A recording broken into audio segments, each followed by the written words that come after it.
Wedding cards ఫ్రెండ్స్కి పంచొస్తానని వెళ్లి కౌస్తుభ కనిపించకుండా పోయి ఆ రోజుకు 10వ రోజు. ఈలోగా ఆమె కోసం చేయని ప్రయత్నం లేదు, తిరగని చోట్లేదు. యోగానందంతో పాటు మారుతీరావు కూడా అవస్థపడుతున్నాడు.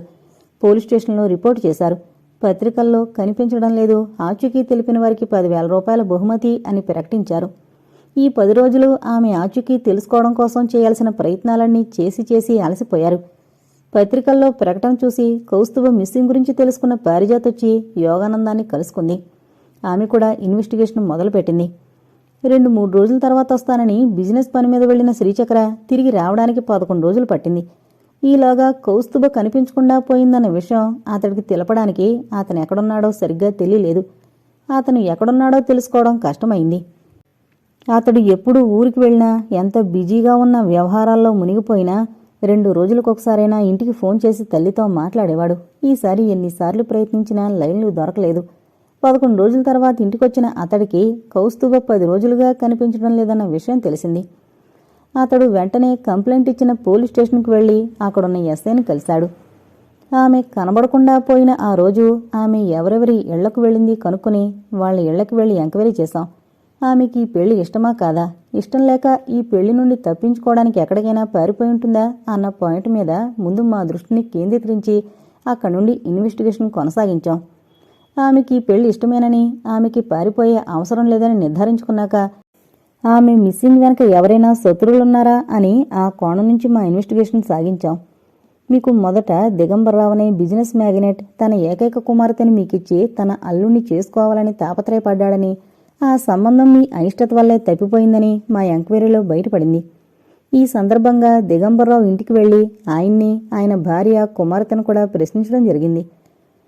తన కుమార్తెను మీకిచ్చి వివాహం చేయాలనుకోవడం వాస్తవమేనని, మీరప్పటికే మరో అమ్మాయిని ప్రేమించి ఆమెను చేసుకోవాలనుకోవడం వల్ల తన కూతుర్ని చేసుకోవడానికి విముఖత చూపారని, తమ కూతురికి మీతో పెళ్లి రాసిపెట్టలేదని మనసుకి సర్ది చెప్పుకుని మరో సంబంధం వెతుకుతున్నామని చెప్పారు. కౌస్తుభమణి కనిపించకుండా పోయిందని చెబితే, అరే మారుతీరావు నాకు మంచి ఫ్రెండు, అతడికి కోడలు కావలసిన పిల్ల కనిపించకుండా పోయి ఎంత కష్టం వచ్చిందా అని మా ముందే మీ నాన్నగారికి ఫోన్ చేసి తన సానుభూతిని వ్యక్తం చేశాడు దిగంబర్రావు. ఇక అతన్ని అనుమానించడంలో అర్థం లేదనిపించింది. మరి ఇన్ని రోజులైనా ఆమె కనిపించకుండా పోవడానికి కారణం ఏమి ఉంటుందని భావిస్తున్నారు? శ్రీచక్ర చిరాగ్గా అడిగాడు. అప్పటికప్పుడు ఏదో జరిగి కనిపించకుండా పోయిందా? ఆమె కనిపించకుండా పోవడం వెనక ఎవరిదైనా ప్రీ ప్లాన్ ఉందా? మేమింకా ఏ నిర్ధారణకు రాలేకపోతున్నాం. ఆమె ఆ రోజు ఆఖరిగా వెళ్లిన ఇంటికి వెళ్లి రెండోసారి కూడా ఎంక్వైరీ చేశాం. ఆమె ఆ ఇంటి నుండి బయలుదేరాక ఇంకెవరింటికి వెళ్లలేదు, అది మాత్రం షూర్. ఆమె ఇంటికి వెళ్లడానికే బస్టాప్కి బయలుదేరినట్టు ఖచ్చితంగా తెలిసింది. ఈ మధ్యదారిలో ఏమై ఉంటుందో తెలీదు. ఒకవేళ డైరెక్ట్ బస్సు దొరక్క మరో బస్సు ఎక్కినా స్టాప్లో దిగి స్టాప్లో ఎక్కడమే కదా. ఏదైనా యాక్సిడెంట్ అయితే ఆమె బాడీ కనిపించాలి కదా. ఆమె బాడీ కనిపించినంత వరకు ఆమె సురక్షితంగా ఉంటుందనే మా నమ్మకం. పోలీసుల ఇన్వెస్టిగేషన్ అక్కడే ఆగిపోయింది. శ్రీచక్రకి ఎటూ తోచడం లేదు. కౌస్తుభ స్నేహితులను మళ్లీ కలిసినా కౌస్తుభ మిస్సింగ్ వెనక క్లూ ఏమీ దొరకలేదు. హఠాత్తుగా ఒకరోజు ఎస్పీ రవికుమార్ గుర్తుకొచ్చాడు శ్రీచక్రకి. గుర్తు రావడమే తడువుగా వెళ్లి ఆయన్ని కలిసి విషయం చెప్పాడు. మిస్టర్ శ్రీచక్ర, నిజంగా మీకు ఈ విషయంలో నా సాయం అవసరమంటారా? చురుగ్గా అడుగుతున్న రవికుమార్ కేసి ఆశ్చర్యంగా చూశాడు శ్రీచక్ర. ఎందుకలా అడుగుతున్నారు? ఈ సాయం అవసరం కాబట్టే వచ్చాను కదా. రేపో మాపో డెఫినెట్గా చనిపోతాడనుకున్న నా కొడుకును కేవలం మీ చేతి స్పర్శతో పరిపూర్ణ ఆరోగ్యవంతుడిగా చేసి 60 ఏళ్లు బ్రతుకుతాడని గ్యారంటీ ఇచ్చిన మహానుభావులు, గత జన్మలో మీరెవరో తెలుసుకోగలిగిన జ్ఞాన సంపన్నులకి కౌస్తుభమణి ఎక్కడుందో ఏమైందో తెలుసుకోవడం ఒక లెక్క. నాలో ఒక సూపర్ పవర్ ఉన్నమాట నిజమే ఎస్పీ సాబ్, కానీ అతీంద్రియ జ్ఞానం నిగూఢంగా ఉన్నంతవరకే దానికి ఒక విలువ, విశిష్టత ఉంటాయి.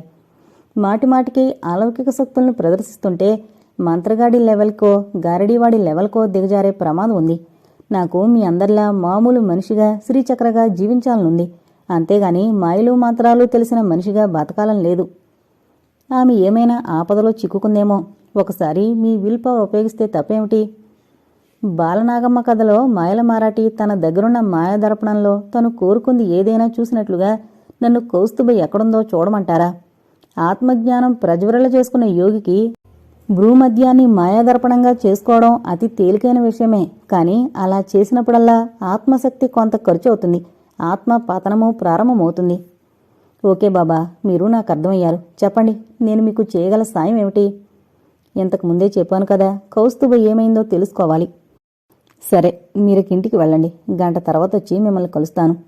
గంట తర్వాత శ్రీచక్రని ఇంటి దగ్గరికి కలిశాడు రవికుమార్. ఆ రోజు రాత్రి ఫిలిం నగర్ ప్రాంతంలో ఒక అమ్మాయిని ఇద్దరు మగవాళ్లు తరుముతూ కనిపించారని రోడ్డు పక్కన కిళ్ళి బడ్డీలు నడుపుతున్న ఇద్దరు వ్యాపారులు చెప్పారు. ఫిలిం నగర్ దాటాక కొంచెం నిర్జనంగా ఉండే ప్రదేశంలో స్వామీజీ ఆశ్రమం ఒకటుంది.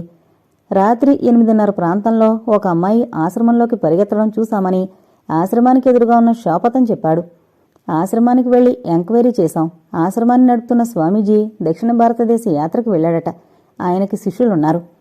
ఒక అమ్మాయిని రౌడీలు తరుముతుంటే ఆశ్రమంలోకి రావడం నిజమేనని, ఆ అమ్మాయికి ధైర్యం చెప్పి అక్కడ శిష్యులుగా ఉంటున్న ఇద్దరిని వెంటిచ్చి పంపించానని, వాళ్ళామెను బస్సెక్కించి వచ్చారని ఆశ్రమం మేనేజర్నని చెప్పుకున్న కృష్ణదాస్ చెప్పాడు. బస్సెక్కిన మనిషి ఇంటికి రాకుండా మధ్యలో ఎలా మాయమైంది? అదే మిస్టరీగా ఉంది. ఆశ్రమం ఎక్కడుందన్నారు? చెప్పాడు రవికుమార్. ఆనందాశ్రమం గేటు ముందు కారాపి దిగి లోపలికి నడిచాడు శ్రీచక్ర. ఎవరు కావాలి? స్వామీజీ లేరు అన్నాడు. కాషాయం లుంగి, కాషాయం జొబ్బా, మెడలో అంతంతలావు రుద్రాక్షమాలలు వేసుకున్న ఒకతడు ఎదురుపడి, స్వామీజీ ఎక్కడికి వెళ్లారు? దక్షిణ భారతదేశ యాత్రకు వెళ్లారు. ఈ స్వామీజీ పేరేమిటి? ఎక్కడుండొచ్చారు? అంబాజీ ఆయన పేరు. ఎక్కడుండొచ్చారో ఎవరికీ తెలీదు. ఆయన జీవిత చరిత్ర తెలుసుకోవాలంటే పుస్తకం ఉంది, కొనుక్కుని చదవండి. స్వామీజీ లేనప్పుడు ఇక్కడ వ్యవహారాలు చూసేందుకు ఎవరో ఒకరు ఉండాలి కదా, ఉన్నారా? అదిగో అక్కడుంటాడు మేనేజర్ కృష్ణదాసు. గది చూపించి తన పని మీద వెళ్ళిపోయాడు ఆ శిష్యుడు. కృష్ణదాసుకి తనని పరిచయం చేసుకుని కౌస్తుభ గురించి ప్రశ్నించాడు శ్రీచక్ర. ఉదయం పోలీసులు కూడా వచ్చారు ఆ అమ్మాయి గురించి అడగడానికి. ఆ అమ్మాయి వచ్చింది నిజమే. ఎవరో తనని కారులో ఫాలో అయ్యి కారులోకి లాగబోయారని, తను తప్పించుకుని పరిగెత్తొచ్చానని చెప్పింది. ఆ రౌడీలు ఆశ్రమంలో కూడా జొరబడాలని చూస్తే వాచ్మెన్ అడ్డగించి గేట్ అవతల నుంచే పంపించేశాడట. ఆ అమ్మాయికి ధైర్యం చెప్పి ఆశ్రమంలోని ఇద్దరు శిష్యుల్ని వెంటిచ్చి పంపించాను బస్సెక్కించమని. వాళ్ళు బస్సెక్కించి వచ్చామని చెప్పారు. ఎంత ప్రశ్నించినా అతడి నుండి అంతకు మించిన ఇన్ఫర్మేషన్ పొందలేకపోయాడు శ్రీచక్ర. అతడితో సెలవు తీసుకుని బయటికి నడిచాడు. కారుకి డోర్ మూస్తుంటే చేతి నిండా రంగురంగుల గాజులతో, గాజులకి అటు ఇటు వెండి కడియాలతో, వేళ్లకి వెండి ఉంగరాలతో ఉన్న నల్లటి చెయ్యొకటి కిటికీలోంచి లోపలికొచ్చింది. ఆశ్చర్యంగా ఆమె కేసి చూశాడు శ్రీచక్ర. 16 ఏళ్ల పొరువాల యువతి. రవికిలేని ఎదపై ముతక చీర, ఆ పొమిట మీద రంగురంగుల పూసలతో దండలు. చూడగానే తెలిసిపోతోంది గిరిజన కన్యని. దిగులుగా నీరసంగా ఉందామె ముఖం. శ్రీచక్ర జేబులోకి చేయి పోనిచ్చి పర్సు బయటికి తీసి అందులోంచి 10 రూపాయల నోటొకటి తీసి ఆమె చాచిన చేతిలో ఉంచాడు. ఆమె గుప్పెట మూయలేదు. చాచిన చేతిని వెనక్కి తీసుకోలేదు. శ్రీచక్ర మరో 10 రూపాయల నోటు తీసి ఆమె చేతిలో ఉంచాడు. ఆమె ఈసారి కూడా గుప్పెట మూయలేదు. చేతిని వెనక్కి తీసుకోలేదు. డబ్బొద్దా? ఏం కావాలి నీకు? ఆశ్చర్యంగా అడిగాడు. దారి తప్పి తిరుగుతున్న నన్ను నా తావుకు చేర్చుదరా? ఎక్కడ మీ ఊరు? చెంచుగూడెం మాది. నల్లమల్ల అడవిలో ఉంది. ఎక్కడికెలా వచ్చావు? నా రాత నన్నిట్లా తీసుకొచ్చింది. నన్ను సుడిగాలిలేవో తిప్పుతున్నది. నాకంతా గుబులు గుబులుగా ఉంది దొరా. నన్ను నా తావుకి చేర్చు. మీ ఊరికి బస్సుందా? బస్సుకి ఎంతవుతుందో చెప్పు, ఛార్జీలకి డబ్బిస్తాను అంటూ మళ్ళీ పర్సు తీశాడు. నాకు పైసలెందుకు? నన్ను నా తావుకు చేర్చు దొరా. అయితే కారెక్కు. నిన్ను తీసుకెళ్లి నాకు తెలిసిన ఒక పోలీసు ఆయనకు అప్పచెప్తాను. ఆయన పోలీసులను వెంట పంపి నిన్ను నీ గూడానికి చేరుస్తాడు. పోలీసులొద్దు, ఆళ్ళు దొంగలు. వాళ్ళని చూస్తే నాకు బెయ్యం. నువ్వే నన్ను తీసుకెళ్ళుదారా? నాకిప్పుడు కుదరదమ్మాయి. నేనే ఒక సంకటంలో పడి కొట్టుకుంటున్నా. కావాలంటే బస్సుకి ఛార్జీలిస్తాను. లేకపోతే పోలీసులు చెప్పి నిన్ను నీ గూడానికి సురక్షితంగా పంపే ఏర్పాటు చేస్తాను. నాకు మాత్రం కుదరదంటే కుదరదు. అయితే నన్ను ఉంచుకోదరా. నన్ను మనవాణక్కర్లేదు. నా ఇష్టమొచ్చిన నాళ్ళు నీ దగ్గరుంటా. ఇష్టం లేకపోతే వెళ్ళిపోతా. ఏయ్, ఏం మాటలవి? కొట్టడానికి చెయ్యెత్తాడు. దెబ్బ పడకుండా దూరంగా తప్పుకుని పకపకా నవ్వింది. అంత దైన్యము ఎక్కడికి పారిపోయిందో.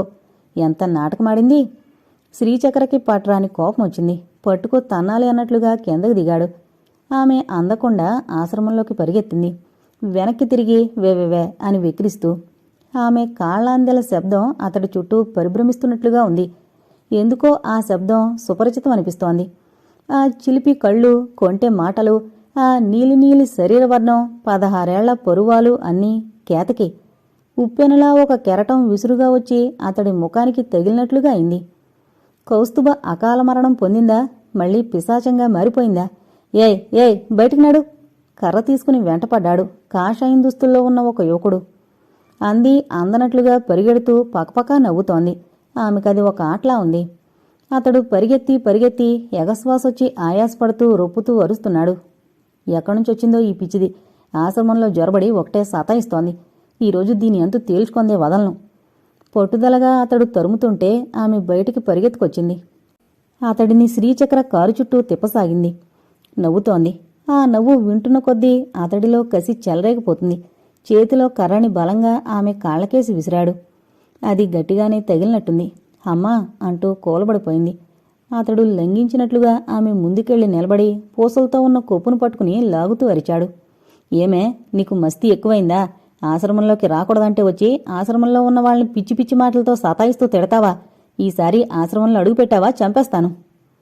అరే, ఏం మనిషివయ్యా, పెద్ద సాధువులా కాషాయం గుడ్లు కట్టుకున్నావు. ఆడపిల్లని పట్టుకుని కొట్టచ్చా? మందలింపుగా అన్నాడు శ్రీచక్ర. మీకు తెలీదు, ఇదొక పిచ్చిది. ఆశ్రమంలోకి రాకూడదంటే వినకుండా లోపలికి జొరబడుతోంది. ఆమె ముఖం పైకెత్తి అతడి వైపు చూసింది. ఇంతసేపు పకపకమని నవ్విన ఆ ముఖంలో రౌద్రం, ఆ కళ్లల్లో కెంపు రంగు. బాధ, కోపం, అవమానం ఆ కళ్లలో అగ్నిని రాజేస్తుంటే నిప్పురవ్వలను చిమ్ముతున్నాయవి. నన్ను కొడతావురా? నాంతు చూస్తానంటావురా? నాంతు చూసే మొనగాడువురా నువ్వు? ఆమె శివంగి పిల్ల పైకి లేచింది. 2 చేతులు పిడికిళ్లుగా మార్చి అతడి బోడుగుండు మీద బాదింది. 2 ఇనుపు ముద్దలతో బాదినట్లుగా బుర్ర నగారాలాగా మూగిపోయింది. బుడబుడమంటూ తల్లోంచి రక్తం కారడంతో పాటు భొళ్ళుమంటూ రక్తం వాంతి చేసుకున్నాడు. కిందపడి గిలగలా కొట్టుకోవడం మొదలుపెట్టాడు. నిమిషంలో అందరూ అక్కడ పోగయ్యారు. ఆడపిల్ల చేతిలో ఇంత బలముంటుందని ఎవరూ ఊహించరు అన్నాడు ఒక ఆయన. కనిపించడంలే, అది అడవి పిల్ల. ఇనుప ముక్కలా ఎలా ఉందో చూడు. ఆ బలం వాళ్ళకి సహజమే అన్నాడు మరొక ఆయన. దొరా, నన్నే నుంచి బేగ తీసుకుపో. ఈడ ఒక గెడ్డపైనుంటాడు. వాడు మహామంత్రగాడు. వాడు నన్ను చెరబట్టాలని చూస్తుండు. వాడంటే నాకు భయ్యే. రివ్వున కారికి కూర్చుని భయం భయంగా అంది. మంత్రగాళ్ళని చూస్తే దెయ్యాలు పిశాచాలు భయపడతాయి. నువ్వెందుకు భయపడాలి? నువ్వు మనిషివి కావా? సీరియస్గా అడిగాడు శ్రీచక్ర. మనిషిని పట్టుకుని మనిషివేనా అని అడుగుతున్నావేంటి దొరా? నువ్వెంత పిచ్చోడివి? ఆ బోడుగుండు వాణ్ణి ఎందుకలా చావగొట్టావు? వాడు నన్ను కర్రతో కొట్టలే. కొడితే మాత్రం నువ్వలా బుర్ర బద్దలు కొట్టాలా? బుర్ర బద్దలు కొట్టలేదు. నిజంగా కొట్టాలనుకుంటే వాడి కపాలం కలవ పువ్వులా విచ్చుకునేది. వాడికింకా ఆయువు ఉంది కాబట్టి నా చేతి దెబ్బ అంత గట్టిగా తగలే. బతికిపోయిండు మానవుడు. అది చక్కగా కారికి కబుర్లు చెబుతుంటే వింటున్నారా? దాన్ని కిందకు దించేయండి. దాని తెక్క మదం అణిస్తేనేగాని లాభం లేదు. కృష్ణదాస్ అరిచాడు. ఇంకాసేపు అక్కడే ఉంటే ఆమెను కారులోంచి బయటికి లాగి దుశ్శాసన పర్వం మొదలు పెడతారేమో అనిపించింది శ్రీచక్రకి. చటుక్కున కారెక్కి స్టీరింగ్ అందుకుని కారుని ముందుకు దూకించాడు. వెనక వాళ్ల అరుపులు కేకలు చాలా దూరం వెన్నంటాయి. నిజం చెప్పు, నువ్వెవరు? గెడ్డపైన చూస్తే బెదిరేదానివి ఆయన ఆశ్రమంలో ఎందుకు ప్రవేశించావు? వాడు నన్ను మంత్రభద్రాలను చేసి లాగుతున్నాడు. వెళ్ళక చస్తానా? అసలు నువ్వు మనిషివేనా? మాయా ముసుగు వేసుకున్నావు కదా దొరా, ఆ ముసుగు తీసి చూడు. నేనెవరో అంతా ఇరికైతాది. నేను శ్రీచక్రనని తెలుసుగాని నువ్వే ఎవరో చెప్పు. నీ పేరేమిటి? కారపు ధర. నేనడి దిగిపోతా. అదేంటి, మీ ఊరెళ్ళవా అంటూ కారాపాడు. ఆమె దిగింది. రాములోరు విష్ణుమూర్తి అవతారం కదా. ఆయన ఎట్లనే మాయ ముసుగేసుకున్నప్పుడు సీతమ్మను రావణుడు ఎత్తుకుపోయినాక ఆ యమ్మను వెతుక్కుంటూ ఎట్లనే చెట్లు పొట్లో తిరిగిండు. రాములోరు భగవంతుని అవతారం కదా. ఆ యమ్మ ఏడందో తెలుసుకునేటందుకు పక్షుల సాయము కోతుల సాయము కావలసొచ్చిందా? అంతా మాయ కాకపోతే అన్నట్లుంది నీ పని కూడా. మాయలో ఉన్నావు. కొంచెం బయటికి రాదరా, అంతా ఇరుకైతాది. ఈ కోయవాళ్లకి అడక్కపోయినా జాతకాలు చెప్పే అలవాటు. ఏదో వాగుతుంటారు. నర్మగర్భంగా ఏదో చెబుతుంటారు. శ్రీచక్ర కౌస్తుభధ్యాసలో ఉండి ఆమె మాటలకు అర్థాలు వెతికే ప్రయత్నం చేయలేదు. కౌస్తుభ కోసం ఇంకా ఎక్కడెక్కడ తిరగాలో అనుకుంటూ కారుని పోనిచ్చాడు. క్లబ్బులో 3 మిత్రులు మీట్ అయ్యారు. ఎలా ఉంది మీ అమ్మాయి? భాస్కర్ అడిగాడు దిగంబర్రావుని. స్వామీజిచ్చిన తాయితీ ఏమీ పనిచేయలేదు భాస్కర్. రోజు రోజుకి మరీ పిచ్చిదైపోతుంది. ఈరోజు వంటి మీద పెట్రోల్ పోసుకుని అంటించుకోబోయింది. సమయానికి చూశాం కాబట్టి సరిపోయింది. లేకపోతే అంత అనర్థం జరిగిపోయేది. కడుపు చిచ్చుతో నా భార్య బ్రతికేది కాదు. అది పోయాక నేను దిగంబర్రావు గొంతు గాదగాదికమైంది. కాని శ్రీచక్ర పెళ్లి ఆగిపోయింది. స్వామీజీ తాయిత్తులో మహిమున్నట్టే కదూ. ఆ అమ్మాయి ఏమైందో పత్తాలేదింతవరకు. ఇది నీకు సువార్తే కదూ. పోలీసులు ముమ్మరంగా ఆమె కోసం గాలిస్తున్నారు.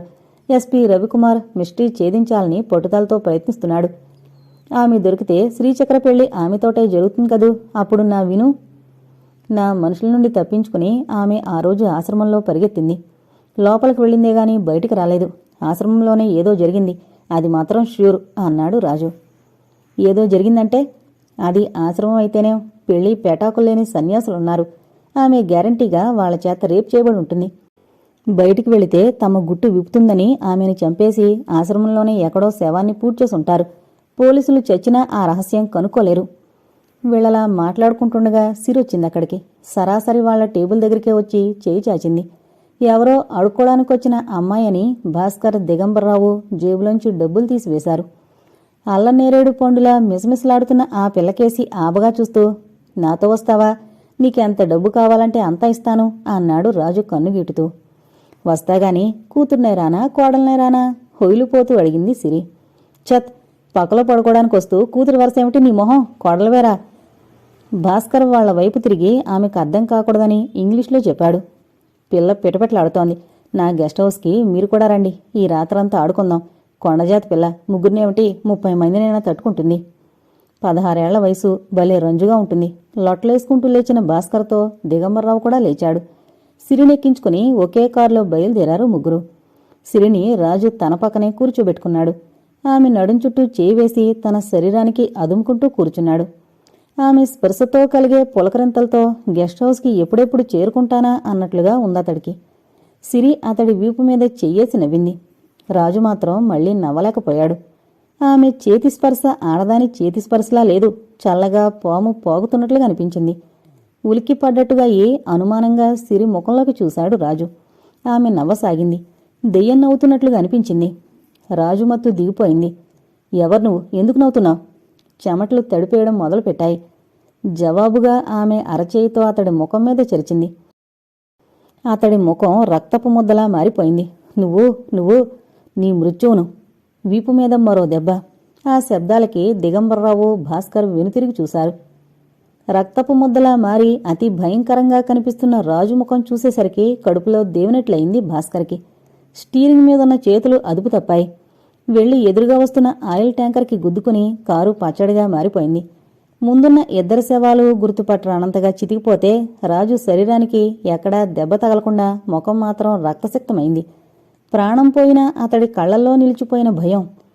తలుపులు ఊడిపోయి పచ్చడైన కారులోంచి ఒక అమ్మాయి పువ్వులా కిందికి దిగి జనంలో కలిసిపోవడం అక్కడున్నవాళ్లు చూశారు. సీఎం వెంకునాయుడు మరణించాడు. బెడ్రూంలో పడుకున్నవాడు పడుకున్నట్టుగా చనిపోయాడు. అయితే అది సహజ మరణం కాదని పోస్టుమార్టం రిపోర్ట్లో వచ్చింది. చనిపోవడానికి ముందు అతి భయంకరమైన అనుభవానికి గురైనట్లుగా చనిపోతూ తెరుచుకున్న అతడి కళ్లలో ఆ భయం అలాగే నిలిచిపోయింది. నోటి నుండి రక్తం బయటకొచ్చి ఎండిపోయింది. అంతగా అతడిని భయపెట్టిన సంఘటనేమిటో పోలీసులకు తలెంత బదలుగొట్టుకున్నా అర్థం కాలేదు. అది హత్య అని చెప్పడానికి ఆధారాలేమీ లేవు. బెడ్రూమ్ తలుపుకి లోపల వేసిన బోల్ట్లు వేసినట్లుగా ఉన్నాయి. కిటికీలకి గ్రిల్స్ ఉన్నాయి. హంతకుడు లోపలికొచ్చి వెళ్లిన గుర్తులేమీ లేవు. అర్ధరాత్రి సమయంలో ఒక 16 ఏళ్ల అమ్మాయి బంగ్లాలోంచి బయటకు రావడం కనిపించిందని, పట్టుకోబోతే పారిపోయిందని సెక్యూరిటీ సిబ్బందిలో ఒకరు చెప్పారు. నిన్న ఆయిల్ ట్యాంకర్ని ఢీకొని పచ్చడైన మారుతి కారులో అందరూ గుర్తు పట్టనంతగా చితికిపోతే ఒక 16 ఏళ్ల అమ్మాయి పువ్వులా కారు దిగి జనంలో కలిసిపోయినట్లుగా కొందరు ప్రత్యక్ష సాక్షుల కథనం. ఈ 16 ఏళ్ల అమ్మాయి ఎవరు? నగరంలో అక్కడక్కడ ఇలా రక్తం కక్కుకుని చేస్తున్న కేసులు పోలీసుల రికార్డుల్లోకి ఎక్కుతున్నాయి. ప్రతి చోట కాకపోయినా కొన్ని చోట్ల ఈ 16 ఏళ్ల అమ్మాయి కథ వినిపిస్తోంది. ధనలక్ష్మి అర్ధరాత్రి వేళ నగరంలో తిరుగుతూ పిలిచిన వాళ్ళని కోడల్నేరానా, కూతుర్నేరానా అని అడుగుతూ రక్తం కక్కుకునేలా చొరుస్తుందన్న పుకారు నగరంలో ఈ మధ్య బాగా వ్యాపించింది. మధ్య ఇలాగే ఏవో వదంతులు జనాలను భయభ్రాంతులకి గురిచేస్తూనే ఉంటాయి. ఆ మధ్య ఇలాంటిదే ఓ వదంతి ఊరూరా వ్యాపించింది. ఆ సంవత్సరమంతా అన్నదమ్ములకి సర్పగండముందని అక్కా చెల్లెళ్లంతా పొట్లకి పాలు పోసి పూజలు చేసి అన్నదమ్ములకి రక్షాబంధాలు కడితే ఆ అన్నదమ్ములు ఆడపడుచులకి చీరలు పెట్టి పంపడం మొదలైంది. ఆ చీరలు కూడా ఆకుపచ్చ చీరలే. చీరల వ్యాపారస్తులెవరో సర్పగండం వాదంతి పుట్టించి ఉంటారని కొంతమంది నాస్తికులు నవ్వుకోవడం వేరే సంగతి. ఫోన్ రింగ్ అవుతుంటే ఎత్తాడు మారుతీరావు. హలో, అవతల నుండి భాష. నీతో అర్జెంటుగా ఒక ముఖ్య విషయం మాట్లాడాలి. హోటల్ మధువనికి రా. కోట్లింగం చిదంబరం కూడా వస్తున్నారు. ముఖ్య విషయం అంటే అదేనా? కొంచెం విసుగుతూ అన్నాడు మారుతీరావు. ట్రెజర్ ఎక్కడుందో ఇప్పుడు ఖచ్చితంగా తెలిసిపోయింది మారుతి. ఒకసారి జైలుకు వెళ్ళొచ్చినా నీకు ఇంకా బుద్ధి రాలేదా? ఇంకా దానికోసం తాపత్రయమేనా? అవును, జైలుకి వెళ్ళొచ్చాం. ఎన్నో కష్టాలు దానికోసం పడ్డాం. ఇవాళ ఏ కష్టమూ పడకుండా ఇంకెవరో గెద్దలా తన్నుకుపోతే చూస్తూ ఊరుకోవడానికి చేతికి గాజులు తొడుక్కోలేదు. దాన్ని సాధించి తీరాలి. నాకు మాత్రం ఇంట్రెస్ట్ లేదు బాయ్. ఆ అవస్థ ఏదో మీరే పడండి. మొదటి నుండి కష్టపడ్డ వాళ్లలో నేను లేనా అని షేర్ కోసం రావా? మీరే పంచుకోండి, నాకేం అక్కర్లేదు. ఒక స్టేజ్కి వచ్చాక అలాంటి చిల్లర పనులకు వెళ్లడం నామోషి అనిపిస్తుంది. ఎంతకీ అది ఇప్పుడు ఎక్కడుందంటావు? అంబాజీ దగ్గర. ఆ ట్రెజర్ తేళ్లు పాములే చేతికి రాకుండా సతాయిస్తుంటే సీఎం అంబాజీకి అప్పగించాడట. అంబాజీ దాన్ని కైవసం చేసుకోవడం కోసం పూజలవి నిర్వహించి నరబలిస్తున్నాడట. గాడ్, నరబలి! మారుతీరావు విభ్రాంతి వ్యక్తం చేశాడు. అంబాజీ ఏం చేసుకుంటాడంత ధనాన్ని? పెళ్ళాం పిల్లలేని సన్యాసి. వస్తున్నావు కదూ? పిలిచావు కాబట్టి వస్తున్నాను, అంతేగాని ఆ నిధి మీద ఇంట్రెస్ట్ లేదు. ముందు రానైతే రారా, నీ బింకం ఎంతవరకు ఉంటుందో నేను చూడనా? మారుతీరావు వెళ్లి హోటల్ మధువన్లో భాషాని మిగతా ఇద్దరు మిత్రుల్ని కలుసుకున్నాడు. ఈ రాత్రికే అంబాజీ కన్నెబలిస్తున్నారు. భాష వాచి చూసుకుని ఆ బలి కార్యక్రమం ఈ పాటికి ముగిసుంటుంది. మన వెంటనే బయలుదేరడం మంచిది. మన మనుషులు ఈ పాటికే ఆశ్రమాన్ని గొరవ చేసి ఉంటారు అన్నాడు. ఒక్క నిమిషం అంటూ టాయిలెట్కి వెళ్లిన మారుతీరావు సెల్ఫోన్లో కొడుక్కి మెసేజ్ ఇచ్చాడు. అంబాజీ ఈ రాత్రి తన ఆశ్రమంలో నిధికి కన్నెబల ఇస్తున్నాడట. ఆ కన్నె ఎవరో కాదు, మన కౌస్తుబాని నా అనుమానం. నువ్వు వెంటనే బయలుదేరి ఆశ్రమానికి రా.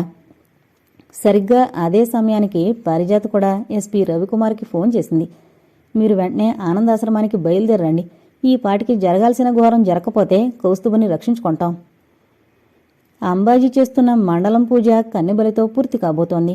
హోమగుండంలో అగ్ని 41 రోజులుగా జ్వలిస్తుంది. మంత్రోచ్చాటంతో హోమాగ్నిని తన సంకల్పానికి సంబంధించిన శక్తులను సంతృప్తిపరుస్తూ అంబాజీ మండల దీక్ష పరిసమాప్తం అవుతుంటే అతడి ముఖమండలం తేజోవంతమైంది. హోమగుండం పక్కనే అత్యంత శ్రద్ధతో ముగ్గు వేస్తున్న అంబాజీ ముఖం హోమగుండంలో బలి కోసం నాలుకలు చేస్తున్నట్లుగా ఉన్న జ్వాలలు ప్రతిఫలిస్తూ జేగుర్రంగుగా మారి ఒక విధమైన భీతిని కలిగిస్తోంది. దట్టంగా ఉన్న కనుబొమ్మల మధ్య అద్దిన ఎర్రని కుంకుంబొట్టు అతడి మంత్రసిద్ధికి దర్పణం పడుతున్నట్లుగా ఉంది.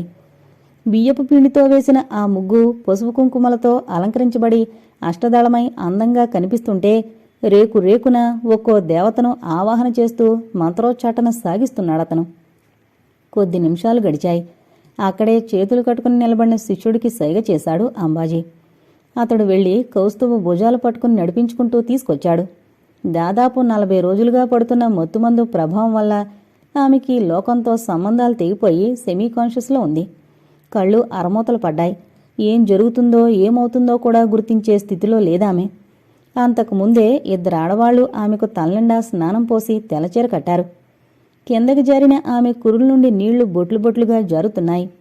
అంబాజీ సైగందుకొని అష్టదళం మధ్యలో కూర్చోబెట్టాడు శిష్యుడు.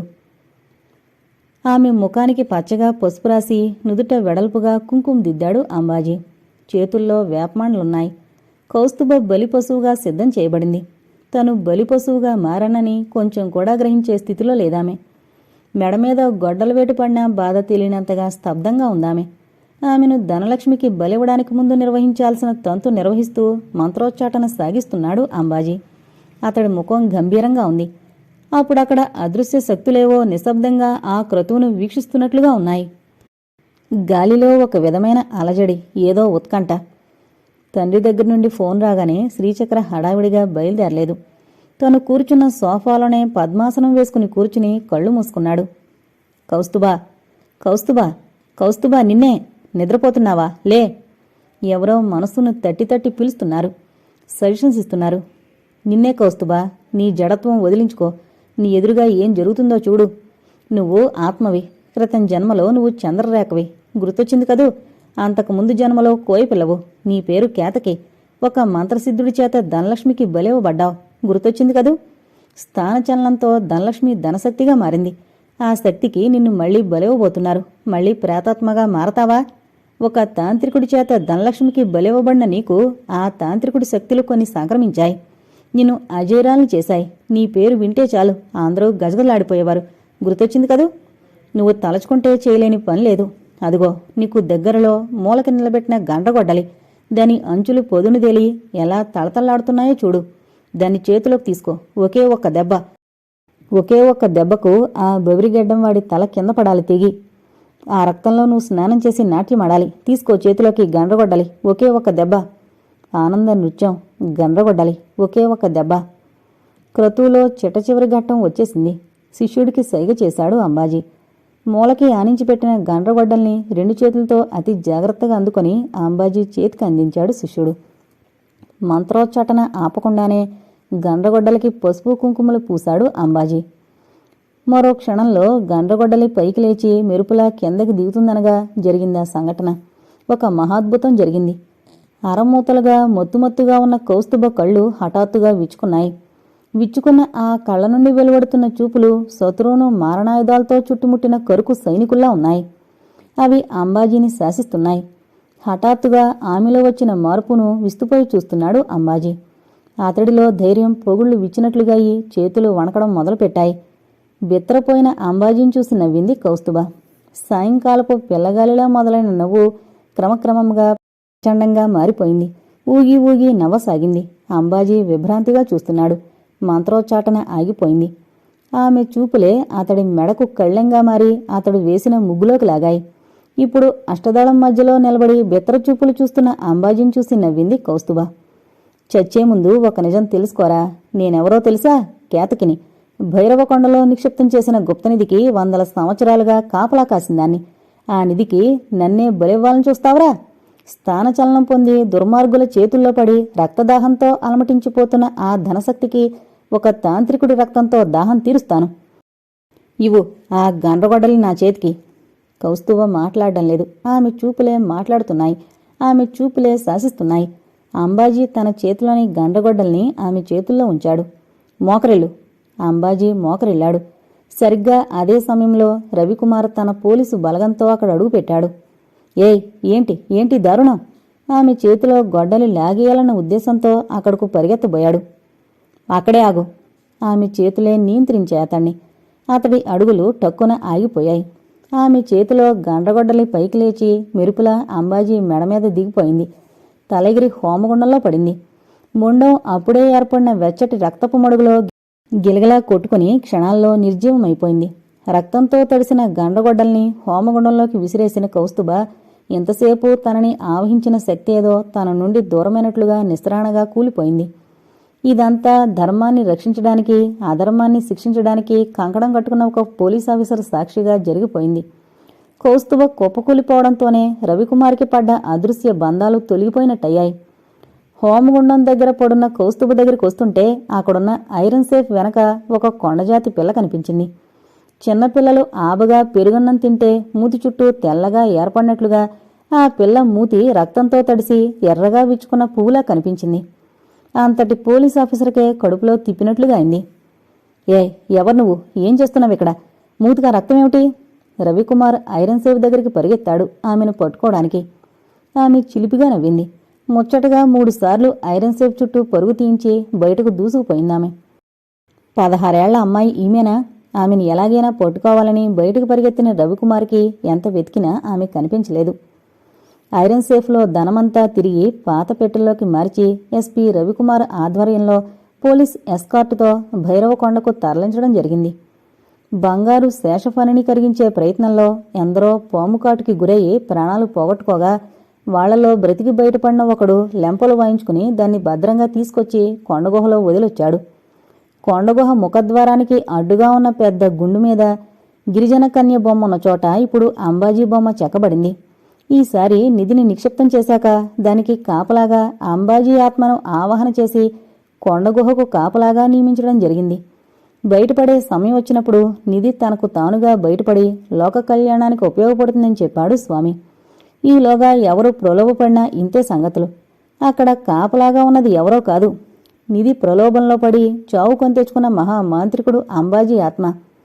నిధికి బలివ్వబడి అకాల మరణంతో ప్రేతాత్మై అలౌకిక శక్తులను పొంది రౌద్రరూపం దాల్చిన ఆత్మ. తస్మాత్ జాగ్రత్త.